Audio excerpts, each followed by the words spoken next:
Chapter 12. Damon's blue eyes opened quickly. He heard the call of a wolf, but it was so far away he thought nothing of it. Watching at the girl lying near him, her naked body mingling with his as they lay entwined on the large bed, her head lying on his soft silken hair on his chest, her nipples tickling him as she turned to place her hand around him, his fingers tracing a path from her neck to her breasts. He raked his hands through his dark curly hair, wondering how he got so lucky. How beautiful, young and innocent. She is his now. He sighed and gave a small smile of satisfaction as he stared down at her. She opened her eyes, looking up at him, leaning over her. He gave out a warm smile and said, "Did I hurt you?" "Why would you ask that?" "Because my penis is somewhat large." "I wouldn't know how large it is, as I have nothing to compare it to. You are my first. I never saw one before until now. But I am sore, if that's what you mean." Her long eyelashes covering a pair of large eyes flashed at him. "I enjoyed everything we did together." She gave out a moan of pleasure and snuggled up against him. "I enjoyed you too." Damon passed her a satisfied closed smile. He stood and walked into the next room, and came back to the girl and handed her a robe. "What's this?" she asked. "It's a robe to cover yourself. When I bring you home you can't walk around with nothing on or that poncho." The girl stood. Damon watched at her, his eyes hungry and his cock full again, not getting enough of her. He wanted to have her now and again, but he was the one son who used restraint. He didn't like to be controlled by anything. He wanted to be in control, but he couldn't help himself when it came to dealing with his brother Tracker. He needed to wipe that arrogant smirk from Tracker's face, and he did, but it cost him. Tracker deserved it if for no other reason than he disrespected Sadia, he thought. She would be Tracker's problem now, and there wouldn't be any interference from him, now that he had found someone and he could have his own pack and his own family. He could finally become an alpha and get his brother's respect. "After we eat, then I'll take you to your home," Damon said. "My home? I don't want to go there." "Why are we going there?" The girl sat up, her eyes wide, her voice shaky with fright. She trembled all over. Damon didn't know if it was from the cold or if she was afraid of something. "But you have to go there, because it's where you will find your true identity. I need to know what to call you and who you are." "You know who I am. I'm half werewolf and half human. Just like you. And I'm your mate. I want to be with you forever. But I need to know your name." "I have a name. I'm Damon Samsa, and my mother is Adrian, and my father is Lycell Samsa. You need to know, if only for our pups." "What does it matter? My parents are dead." "They are dead," the girl whispered and sobbed. "All it will do is make me sad." Tears pooled in her eyes and trickled down her cheeks. Damon placed his hand to her face to wipe away her tears. Fear gripped her, and she began to shake. He pulled the girl into his arms. She lay her head on his chest. He brushed her hair to the side, and she wrapped her arms around his waist. She had been afraid of what she would find at the cabin.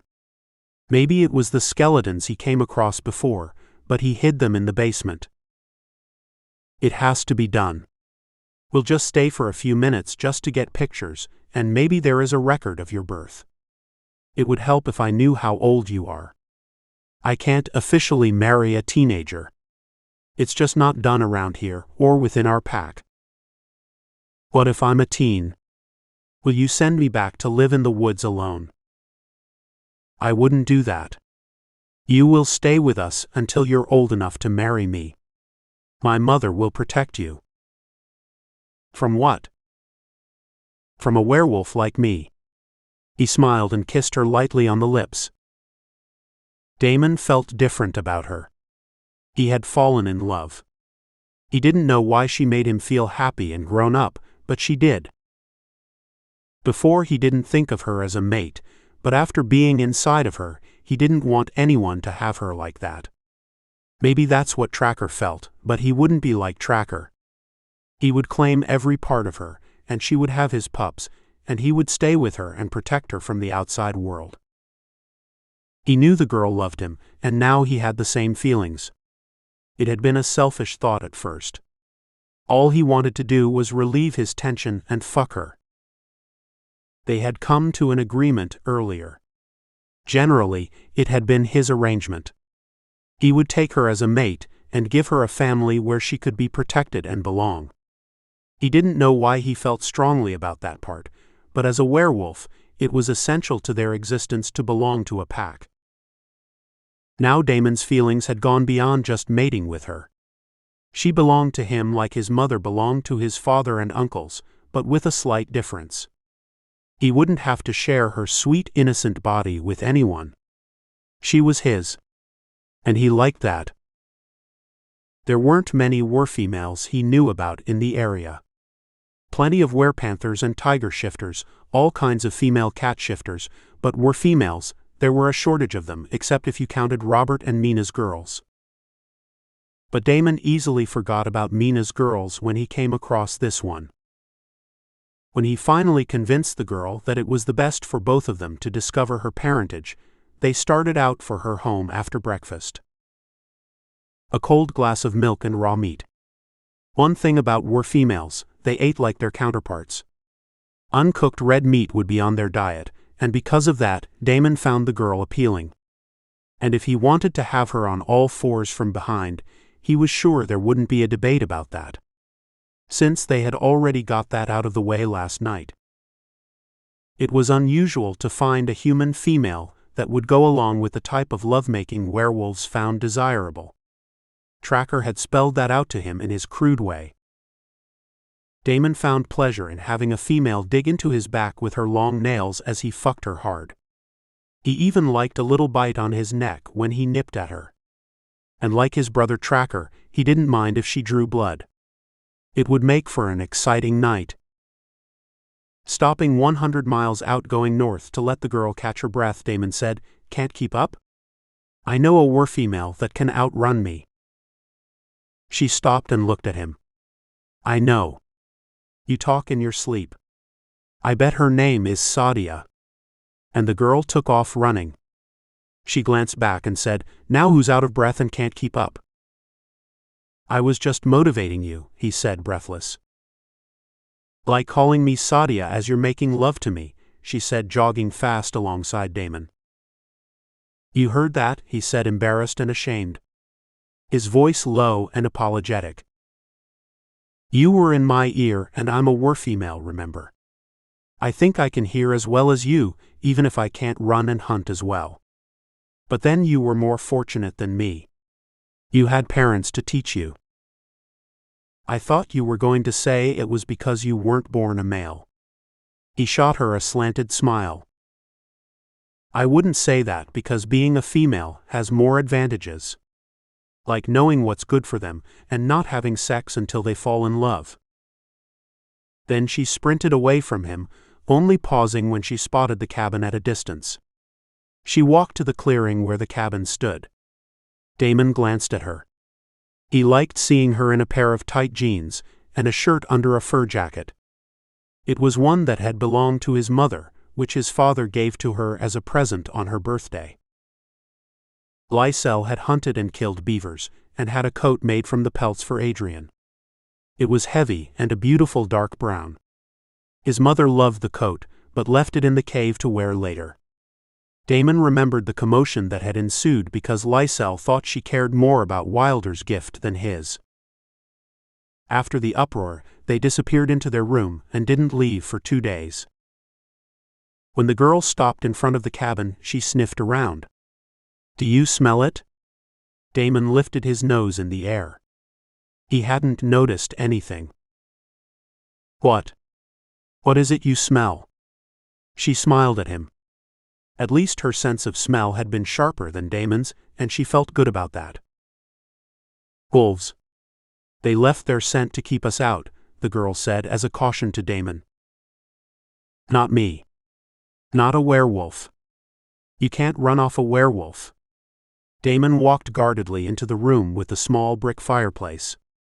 Some of the crumbling bricks were lying on the floor. Stepping around them, he reached for pictures on the mantel. He pulled the pictures off without looking at them and tucked them into his knapsack. Then he moved around the room looking for any signs of a wolf's den, but he was sure it wouldn't be in the house. He didn't know why they left their scent. Was it to ward off bears? What exactly are they trying to protect? His answer came when he stepped into the kitchen and saw a man, his hair long with a beard, slumped over against the wall. The man had a knife in his hand, and he was naked under a red and black checkered quilt. The blanket had been made with pieces of men's shirts and girls' dresses. Damon moved close and poked at the lifeless man hunkered in a corner, and the knife fell from his hand onto the rotten linoleum floor. The whole picture didn't make any sense until he leaned to get a better look. "Father! Father! What are you doing here?" Damon shouted. Lycell didn't move. He made a low grunt because he heard a voice he recognized. And that's when Damon saw the 2 gunshot wounds on his father's shoulder and 2 in his hip, and the blood pooling on the floor. Lycell, his back to the wall and legs stretched out as if paralyzed, moved his feeble head. The girl had searched her parents' room and found her birth certificate in a drawer in the bedroom, hidden in a Bible along with locks of hair, dried flowers, and crochet baby booties lying on top of the Bible. She took only the birth certificate and baby booties when she walked to the kitchen to tell Damon she had everything. "Who is it, Damon?" the girl said, standing behind Damon and peering at the man lying with his legs stretched out and a knife lying on the floor in front of him. "He's my father," Damon said, his voice breaking. He lifted Lycell over his shoulder like a large sack of potatoes and placed his fingers under Lycell's neck to feel a pulse and shouted, "I have to get him to the hospital. He's dying." "I don't feel a pulse," he said, frantic. "Try to keep up." And he sprinted through the doors with Lycell over his shoulder wrapped in a blanket and the girl not far behind. Damon stopped to rest and wait for the girl. He tried placing Lycell on the snow-covered ground and still no movement. When the girl caught up with Damon, he said to her, "I have to change. The way I am now, it will take too long to get to the ranch. Try to keep up." The girl shifted along with Damon. Her wolf a slender small black wolf. "There is a shortcut to my home," Damon said with an urgent voice. "The forest is dense and it's dark, so try to stay with me." Damon shifted within a second. Then he lifted Lycell and cradled him in his arms without effort. He zoomed down the path following a river. He headed south through another dense forest. When he looked back, the girl was there. She wasn't even out of breath, but Damon was breathing hard carrying Lycell. He dashed to the fence where a large sign had been posted for all to see. "Samsa Ranch. Beware of dogs." He didn't stop running until he stood at the front door of their private hospital. Damon burst through the doors only to see a young doctor. "Where is Robert?" Damon questioned, his eyes with a blaze of panic and hopelessness. He placed Lycell on the bed. The young doctor recognized Damon. He had gone to high school with him, and he knew of the Samsas. He knew them to be shifters. The doctor had gone to college because of the Samsas' generosity and came back to Samsaville to work for them. "Robert's busy at the main hospital. I can take care of this man." Checking his vitals, he looked to Damon. "He looks like he's already gone. He's pale and lost a lot of blood." Damon took the young doctor by the collar. "He's not any man, he's my father. I'm Damon Samsa. This is Lycell Samsa. So get Robert on the phone and tell him to get here ASAP." Still holding the young doctor with both hands and his breathing uncontrollable, Damon's heart slowed and he released him. But Damon stood watching at him as if he could look through him, and all the young doctor could do was tell him to calm down. "I've got this." Somehow, the doctor pulled Damon's hands from the grip he had on his shoulders. I'm sorry, Mr. Samsa. He leaned over and checked Lycell's pulse. It's a faint pulse, but he has one. I'll contact Robert. It won't take him long to get here. I assure you he won't die while I'm here. The young doctor pressed a buzzer, and in minutes the nurse came running into the room. Damon glanced behind him, feeling a familiar presence, but he didn't expect to see Sadia. She rushed to Damon, hugging him. He felt heat surge through him because of her nearness.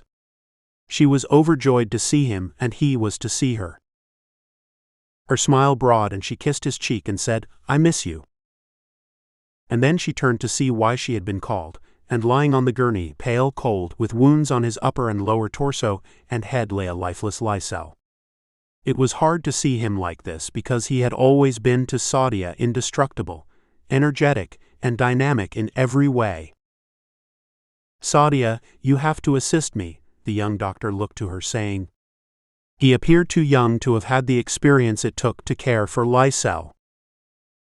"We have to get the bullets out now, and then get him stabilized." He gave Lycell a shot. Sadia pulled away from Damon as the girl came into the room. She came in with enough time to see the exchange between Damon and Sadia. From where she stood they had a close history, and from the warmth on Damon's face he liked Sadia a lot. "Damon, I have to clean up." Sadia pushed him away. He stood looking sad, not knowing what to do. Sadia saw the jealous look on the girl's face, and she knew how she felt. She had experienced that gut-wrenching feeling with Tracker too many times, and she didn't want to hurt the girl because she could never love Damon. Tracker is hers forever. "Go, Damon. Tell your mother we found Lycell. She has been worried to the point where she could abort her babies. That's where I was when I heard the silent emergency alarm.